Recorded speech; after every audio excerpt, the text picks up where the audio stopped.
बच्चे, आप लोग कैसे हैं?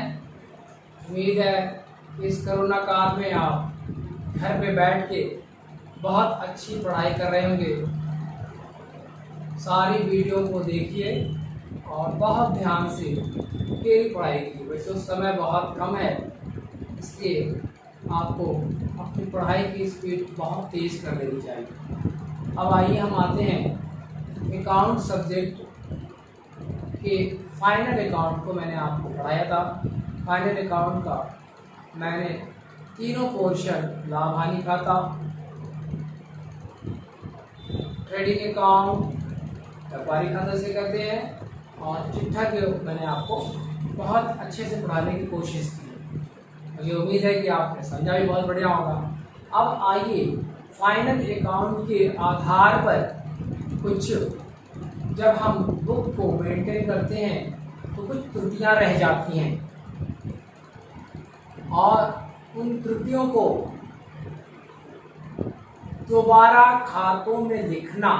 एक्चुअली में जब क्या होता है, जब हम अकाउंट बनाते हैं, प्रॉफिट एंड लॉस अकाउंट बनाते हैं, बैलेंस शीट बनाते हैं, तो लास्ट डे तक बनाते बनाते कहीं कुछ बुक मेंटेन करने में कुछ गलतियां रह जाती हैं। कुछ ऐसे मद होते हैं जो छूट जाते हैं, जिनसे हमें एग्जैक्ट प्रॉफिट निकालने में मदद नहीं मिलता, जिससे व्यापारी भ्रमित होता है और उसके सही प्रॉफिट एंड लॉस के बारे में उसको पता नहीं चलता। ये होता है कुछ न कुछ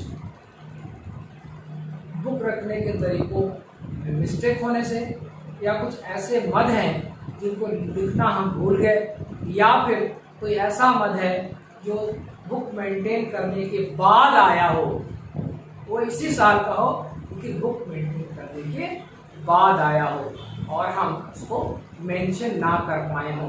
तो समायोजन की आवश्यकता मैंने आपसे बता दिया कि क्यों है। उद्देश्य क्या है? उद्देश्य ये है, सबसे बड़ा उद्देश्य है कि व्यापारी को सही एक्यूरेट प्रॉफिट एंड लॉस का पता करके बताना। भविष्य की योजनाओं को बनाने में उसे सही नॉलेज बताओ। उसके आधार पे वो तमाम ऐसी कई योजनाओं को है जो फलीभूत कर सकता है, अगर उसे सही पता चल जाए कि मेरे पास क्या एसेट्स बचे हैं, क्या लायबिलिटीज है, वो हमारा पता चल जाए। तो बच्चों आइए हम इसमें फाइनल अकाउंट विद एडजस्टमेंट हमने यहाँ लिखे बनाया हुआ है। प्रमुख समायोजनाएं जो अक्सर छूट जाया करती हैं बच्चों, उसको मैंने कुछ लिखा हुआ है।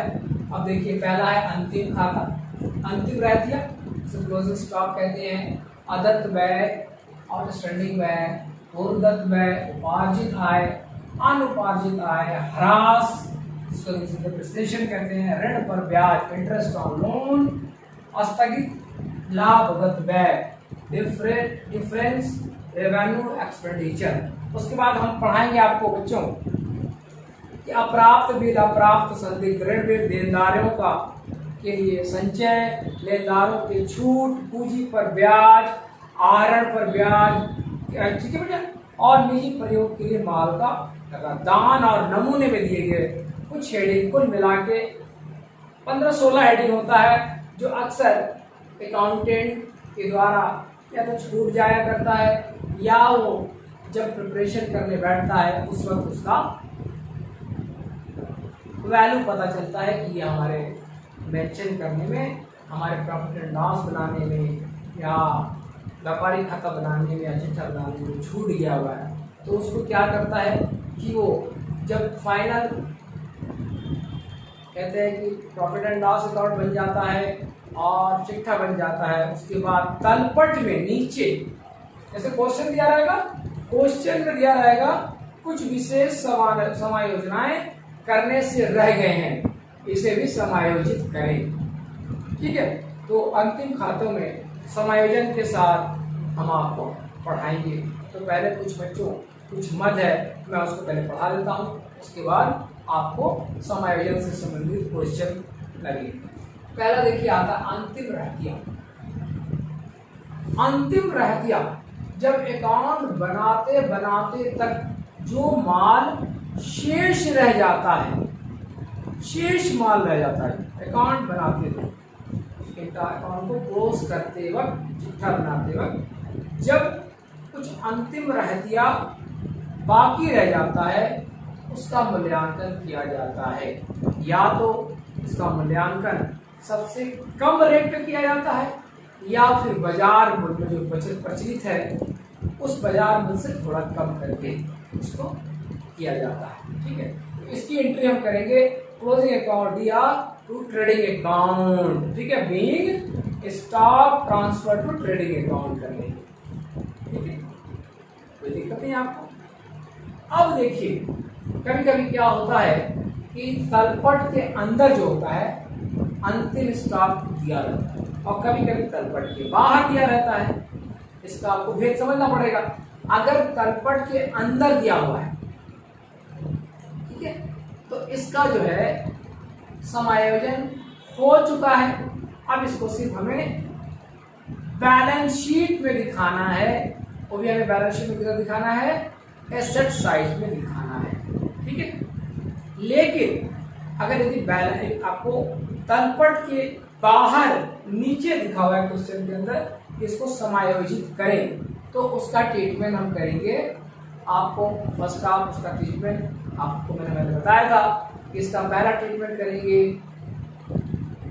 व्यापारिक खाते में करेंगे, ट्रेडिंग अकाउंट में करेंगे। ठीक है, ट्रेडिंग अकाउंट को भी डेबिट साइड में ना करके क्रेडिट साइड में करेंगे। ठीक है, और as well as balance sheet में भी इसका हम क्लोजिंग स्टॉक क्या करेंगे, आपको क्रेडिट साइड में, जब उल्टा हो जाता है डेबिट का क्रेडिट हो जाता है, क्रेडिट का डेबिट हो जाता है, उस तरफ करेंगे। ठीक है, अब दूसरा आता है आपको अदत्त व्यय, आउटस्टैंडिंग एक्सपेंसेस। ये ऐसे एक्सपेंसेस हैं बच्चों जो हमें मिला है, अर्न किया हुआ है, हमारा आउटस्टैंडिंग का अदत्त व्यय पहले ही दे दिया गया है, अदत्त आने वाला है लेकिन आया नहीं है।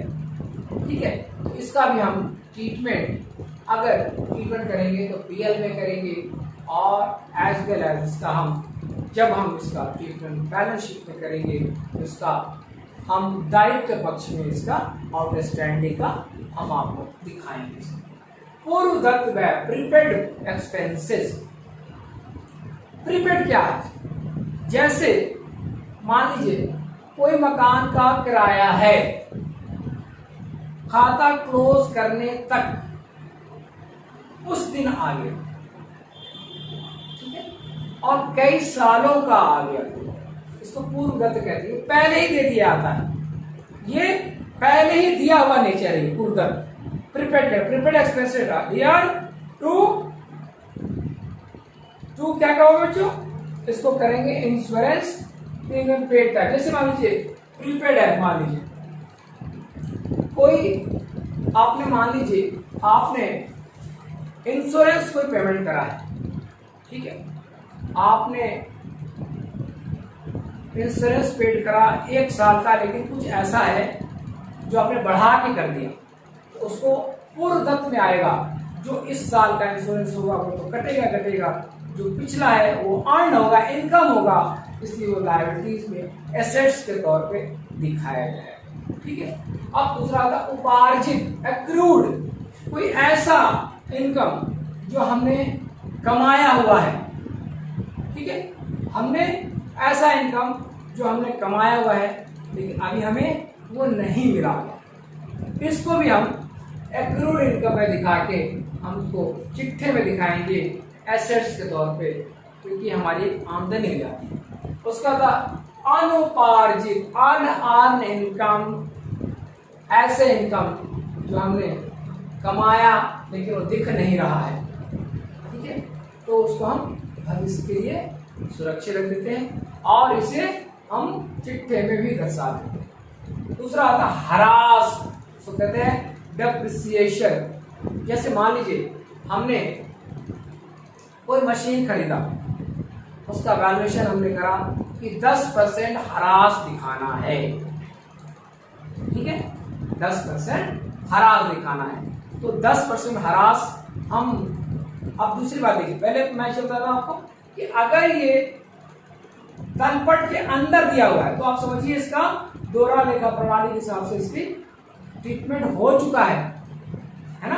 तो इसे डायरेक्ट बैलेंस शीट में दिखाएंगे, ठीक है, डायरेक्ट बैलेंस शीट में, वो भी एसेट्स साइड में दिखाएंगे। लेकिन अगर आपको समायोजन तलपट के नीचे कहा है कि इनको समायोजन करिए, तो वहां पर अगर दिखाता है, बच्चों मैं जो कह रहा हूं आपको समझ में आएगा, जब मैं क्वेश्चन सॉल्व करूंगा तो आपको सब समझ में आ जाएगा। पहले मेरी बातों को समझने की कोशिश करिए, ठीक है।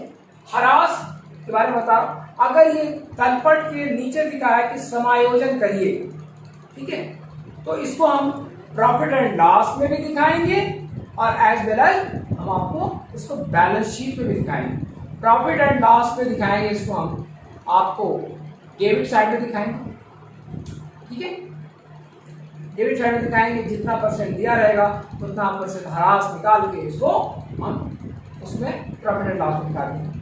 दूसरी तरफ बैलेंस शीट में एक तरह से हमारा ये एसेट्स है होगा, तो ये हम एसेट साइड में दिखाएंगे इसको, उसमें से जितना परसेंट ह्रास दिया हुआ है, जैसे सपोज दैट ह्रास अगर मान लीजिए आपको 1000 का ह्रास है, इसमें अगर 10% हमने निकाल लिया तो 100 रुपए का ह्रास, इसको माइनस करके 900 रुपए की एंट्री जो है हम आपको बैलेंस शीट में आपको एसेट साइड में इसका दिखाएंगे, ठीक है। उसका आता है ऋण पर ब्याज, इंटरेस्ट ऑन लोन। कभी कभी बच्चों कोई पार्टी ऋण पे लोन देना, इसे लोन देने से क्या होता है, जो कंपनी में या फर्म में पैसा लगा हुआ है, ऋण देने से कंपनी कमजोर होती है, क्योंकि अगर एक्स्ट्रा पूंजी तो है नहीं, उसी पूंजी से हम या तो किसी पार्टी को देते हैं या किसी गैर लोगों को देते हैं लोन, जिससे फर्म की पूंजी डिस्टर्ब होती है, कमजोर होती है, किसी बिजनेस कमजोर होने के चांसेस होता है। अगर आपका कैपिटल बढ़ा हुआ है तो अगर फ्लोटिंग ऑफ मनी है, अगर उसे देंगे तो कोई फर्म पर दिक्कत नहीं है। लेकिन अगर आप कैपिटल में से देते हैं तो कैपिटल आपका कम होता है, व्यापार पर प्रभाव पड़ने के चांसेस ज्यादा से ज्यादा। अब ऋण पर ब्याज, इंटरेस्ट ऑन लोन, ये क्या है? आपकी जो कैपिटल है उसमें से कुछ पैसा आपने निकाल के किसी दूसरे पार्टी या फर्म को लोन दिया, ठीक है, तो लोन दिया तो इसका ट्रीटमेंट सीधे सीधे हम बैलेंस शीट में करेंगे। अगर फायदा हुआ है तो पीआर में दिखाएंगे, डेबिट साइड में दिखाएंगे, ठीक है, और अगर नहीं हुआ है क्रेडिट में दिखाएंगे। चिट्ठे में क्या करेंगे, इसका हम लोन में उसको एडजस्टमेंट करेंगे, लोन अकाउंट में डाल के, और दायित्व हो जाता है, उसको दायित्व में डालेंगे। अब आता है स्थगित लाभगत व्यय, कई तरह के लाभ कमाना, ऐसे लाभ कमाना जिससे हमें बहुत सारे फायदे होते हों, जिससे फर्म को फायदा हो और इससे फर्म इंक्रीज करता हो, इसका भी हम ट्रीटमेंट चिट्ठे में करते हैं।